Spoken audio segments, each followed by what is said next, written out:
La parole de Dieu, mensonge et vérité. Nous sommes au temps du rétablissement de toutes choses, prédit par les prophètes. Et ce temps de vérité lève le voile sur tout, et, bien sûr, aussi, sur la parole de Dieu, qui n'est pas épargnée.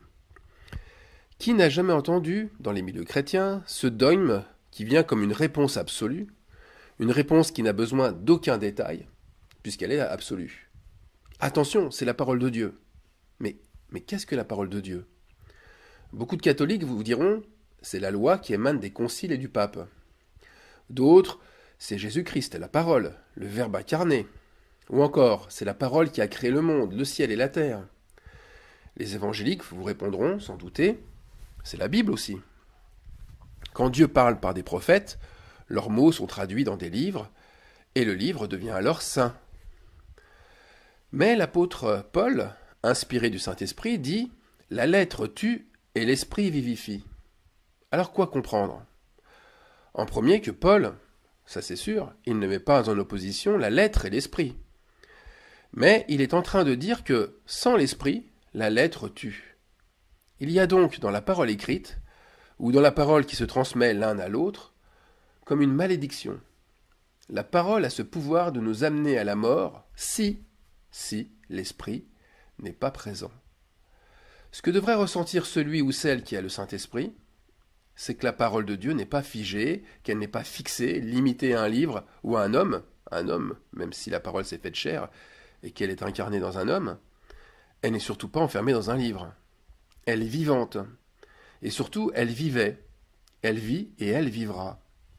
C'est donc une parole par qui tout a commencé et par qui tout finira.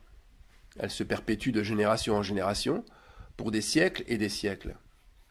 Mais là aussi, la parole, est-ce qu'elle se limite juste à des mots juxtaposés, c'est-à-dire des mots mis bout à bout? Moi je crois que cela va beaucoup plus loin quand Dieu parle. La puissance de ce qu'il dit, c'est le sens, l'intention qu'il donne à ces mots. Bref, c'est l'esprit qu'il y a dans la parole comme dans la lettre. Mais attention, cela ne fonctionne pas comme par magie. La parole est créatrice, c'est vrai, mais selon un ordre divin. Quand Luc dit de Jésus, Luc l'apôtre, il dit « Ensuite il prit du pain, et après avoir rendu grâce, il le rompit, et le leur donna en disant « Ceci est mon corps, qui est donné pour vous, faites ceci en mémoire de moi. » Il y a un sens premier que tout le monde comprend, et que tout le monde peut faire en brisant un morceau de pain, avec les mains, et en pensant qu'il représente le corps de Jésus-Christ brisé pour nous. Mais ce n'est que le symbole. Et en faisant le symbole, on ne crée rien de plus et rien de moins. Créer par la parole va demander quelque chose de plus. Et le plus important est la parole qui dépasse le symbole et qui touche le sens profond de ce que Dieu veut nous faire comprendre. Il y a un esprit derrière ce verset sur le pain brisé, et de ce qu'il représente, ainsi que de ce que nous devons nous rappeler en brisant ce pain. Et sans cet esprit, eh bien les mots prononcés, aussi forts soient-ils, n'ont pas la vie. La lettre est morte. C'est pourquoi Paul met en garde à celui qui se place sous la parole. Il dit « Vous êtes manifestement une lettre de Christ, écrite par notre ministère. » Et il précise « Non avec de l'encre, mais avec l'esprit du Dieu vivant, non sur des tables de pierre, mais sur des tables de chair, sur les cœurs. » Alors Jésus de Nazareth, qui incarne la parole, il parlait en parabole. En parlant ainsi, il écrivait avec l'encre de l'esprit sur les cœurs. Et il savait que sans l'esprit, les mots qu'il avait prononcés changeraient de signification et perdraient leur vie. Oui, il le savait. Sans le cœur brisé, la parole serait, elle, brisée. Et là, on peut le dire, le sens du pain brisé est rétabli, puisque sans cœur brisé, pas de communion avec Dieu, et pas de communion avec sa parole. Alors c'est le même sens de ce qu'on lit dans le chapitre 1 de l'évangile de Jean. En elle, la parole, était la vie, et la vie était la lumière des hommes. Et cette lumière, beaucoup d'hommes ne l'ont pas reçue. Si ma vie n'est pas en accord avec ce que signifie ce pain brisé, eh bien je sonne creux comme une cymbale qui résonne, et je fais quelque chose qui n'a plus le sens divin pour moi, et par conséquent, c'est une perversion spirituelle. Alors, beaucoup de ceux qui pratiquent ce rite, le rite du pain et du vin, notamment en ce moment précis pour célébrer la Pâque, ils pensent qu'ils se sont associés avec l'auteur, parce que leur foi et leur rite concourent ensemble à cette communion. Mais voilà, le plus souvent, la vie n'est pas là. Pourquoi ? Parce que l'esprit n'y était pas au départ, et que le cœur n'était pas brisé. C'est même plus que ça. En rejetant l'esprit, on ne fait que s'attirer un jugement sur soi. Jésus célébrant la scène ne désignait-il pas le jugement ? Il est dit, dans Luc chapitre 22 au verset 21, « Cependant voici, la main de celui qui me livre est avec moi à cette table. » Bien sûr, Jésus parlait de Judas Iscariote, mais pas de lui seulement. Car en rejetant l'esprit, on devient aussi la main de celui qui renverse la coupe de la nouvelle alliance, la main de celui qui livre Jésus. Et la terrible parole de Jésus au verset 23, elle prend vie alors. Jésus dira « Malheur à l'homme par qui il est livré ». Ainsi la parole de Dieu, selon l'esprit qui est associé, elle traduit soit une bénédiction, soit une malédiction. Je ne sais pas si vous mesurez l'importance qu'il y a à s'examiner avant de prononcer des paroles pour soi ou des paroles pour les autres. Parce que ces paroles peuvent être de véritables épées dirigées contre vous-même. Je vais prendre un autre exemple. L'exemple du mot amour. Ce mot seul, il ne signifie rien de particulier. Et Dieu, comme sa parole, ne se cantonne pas dans les mots « Dieu est amour, aimons-nous les uns les autres ». Il faut y ajouter surtout y ajouter « comme Christ nous a aimés ». Le sens n'est plus du tout le même, et surtout si je n'aime pas comme Christ aime, l'esprit se sépare, la vie s'échappe, et mes mots perdent leur pouvoir. La parole de Dieu, c'est un accord entre les mots, d'un côté, leur sens donné par l'Esprit Saint, de l'autre, et aussi celui qui les prononce. Il y a bien un accord à trois, la parole, l'Esprit et la personne. Alors ce n'est pas une trinité, c'est une unité. Le meilleur exemple qui me vient à l'esprit, c'est celui du musicien. Le musicien joue la lettre, il interprète une partition, c'est-à-dire des notes qui sont placées bout à bout, mais il doit jouer dans l'esprit de celui qui a écrit. Et son interprétation est ce qui va donner vie et sens à la musique. Le virtuose se démarquera du simple musicien amateur parce qu'il jouera le morceau avec en plus de la technique, avec en plus l'esprit qui va avec. C'est l'esprit le plus important. Eh bien, c'est la même chose avec la parole de Dieu. Si vous écoutiez le concerto de Vivaldi sur les 4 saisons, où l'hiver est joué comme le printemps, vous serez offusqué et choqué d'entendre ce défaut d'interprétation.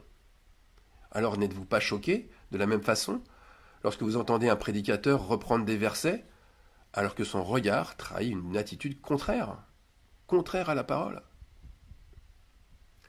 Dans la parole exprimée par Dieu, il y a un modèle. Et ce modèle, c'est faire comme le Créateur, ou faire comme son esprit nous laisserait penser.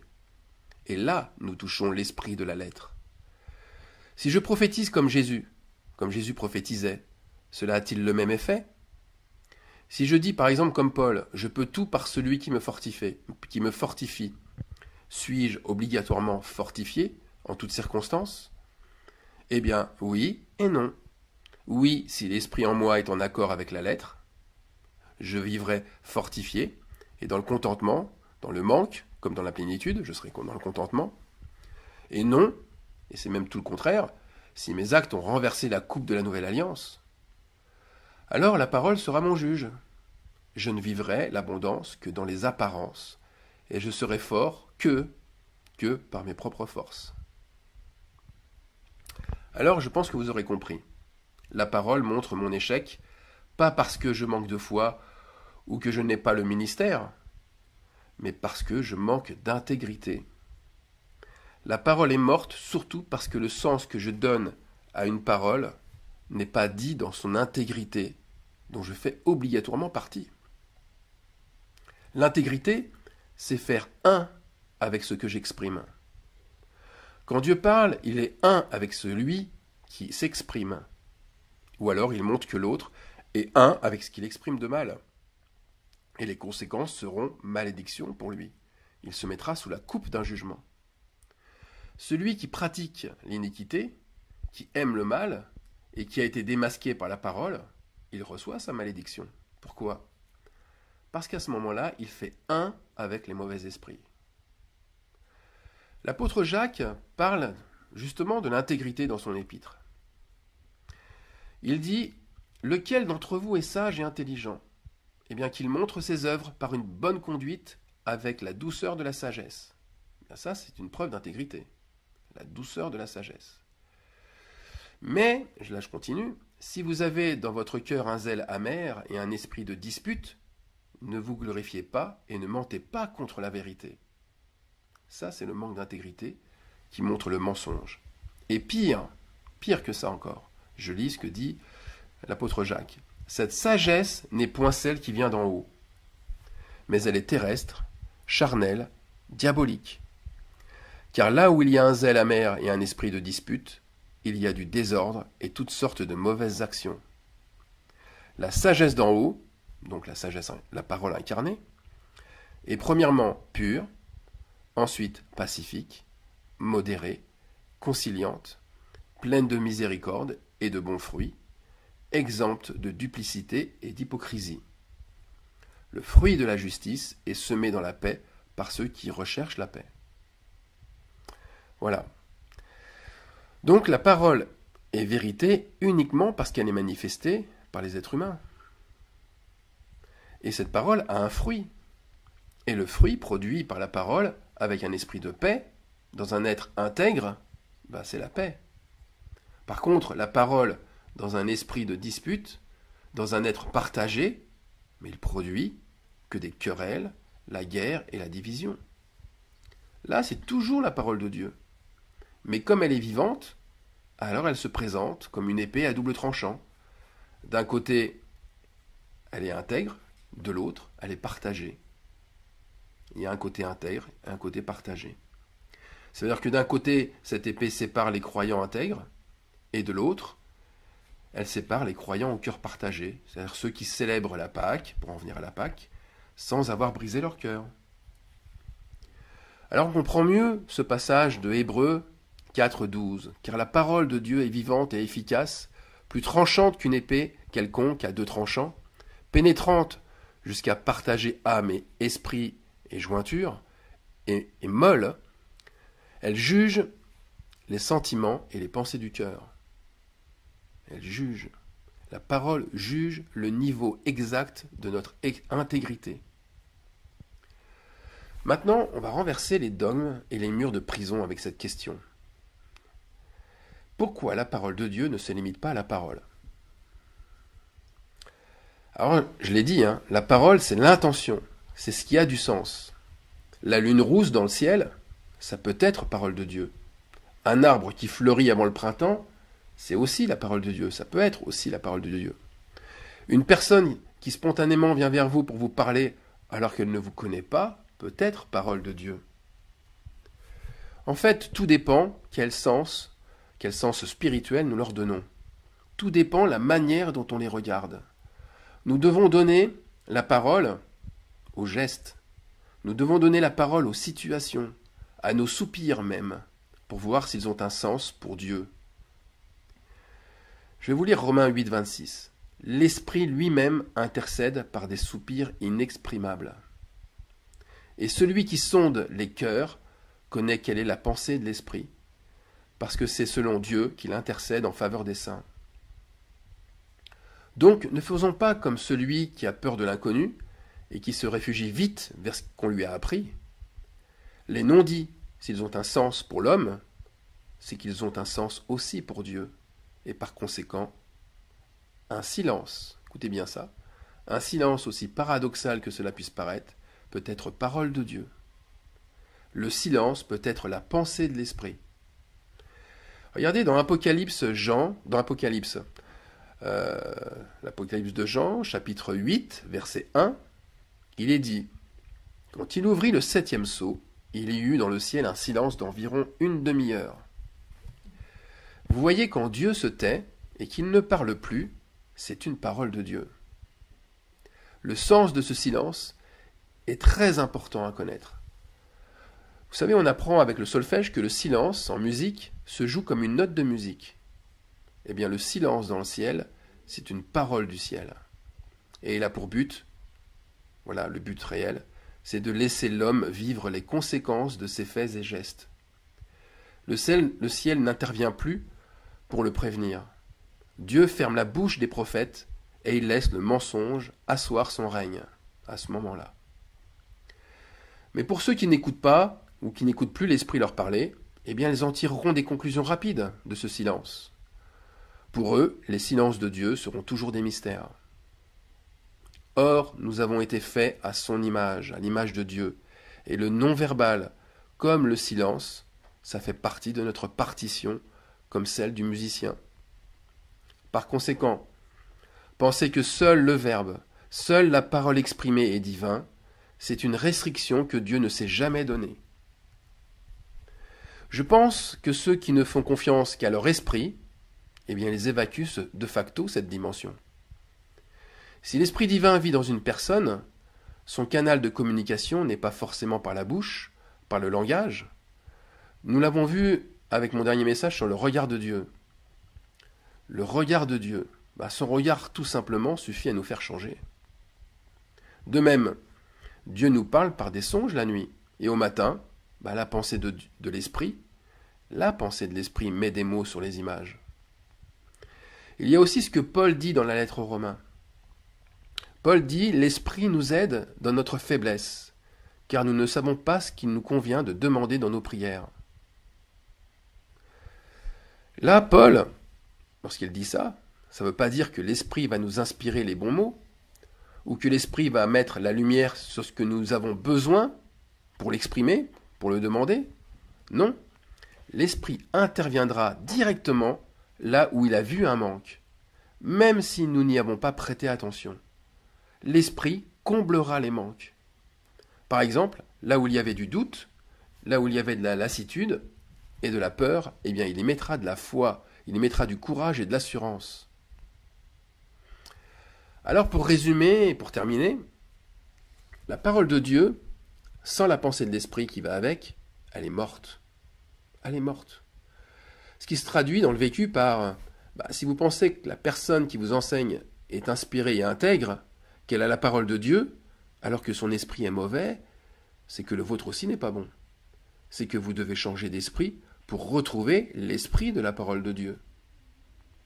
Désobéir à la parole de Dieu, ça n'est pas forcément dire non, je n'y crois pas, mais c'est surtout accepter un mauvais esprit, accepter une attitude contraire à l'esprit de la parole.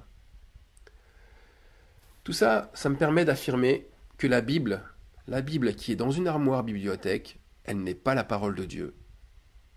Mais la Bible, dans la main d'un être humain, elle le devient. Elle sera comme la pensée de l'esprit de son lecteur. Elle sera vivante ou morte. Elle prendra en fait la couleur de celui qui la porte, en transperçant son cœur pour y dévoiler son intégrité ou son manque d'intégrité. Voilà de quelle façon Dieu juge avec sa parole. Alors ne nous laissons pas endormir par les religieux enchanteurs qui veulent impressionner ceux dont la parole ne leur a pas encore été révélée. Ils leur disent, entre autres, ils leur disent ce mensonge. Lisez la Bible, car de là naîtra le réveil. Eh bien, Paul le disait déjà. Ne soyons plus des enfants flottants et emportés à tout vent de doctrine par la tromperie des hommes, par leur ruse dans les moyens de séduction. Vous voyez, la parole de Dieu, elle fait croître, mais elle fait croître uniquement les croyants matures, les croyants humbles, calmes, constants, doux, généreux, hospitaliers, justes et usant de tempérance. Amen. Amen.